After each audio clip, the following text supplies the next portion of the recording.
নমস্কার বন্ধুরা, রাজ্যে ভোট শেষ হয়ে গেছে কিন্তু আজকে আবারও কিন্তু শেষবারের মতো ভোট গ্রহণ শুরু হলো রাজ্যে, অর্থাৎ পুনর্নির্বাচন কিন্তু চলছে। নির্বাচন কমিশনের নির্দেশ মতো এবার কড়া নিরাপত্তার মধ্য দিয়ে কিন্তু দুটি জায়গাতে পুনর্নির্বাচন চলছে রাজ্যে।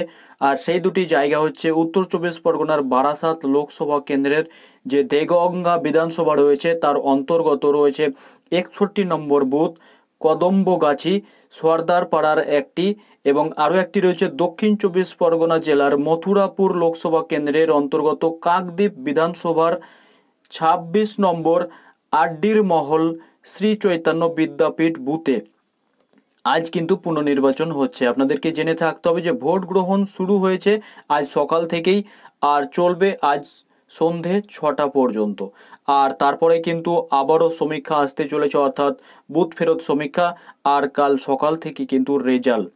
সপ্তম দফা শেষ হয়ে গেছে। বারাসাত এবং মথুরাপুর লোকসভা কেন্দ্রে ভোট গ্রহণ হয়েছিল গত শনিবারে। আর এই শনিবারে ভোট গ্রহণ প্রক্রিয়ায় অনিয়মের অভিযোগ কিন্তু উঠেছিল।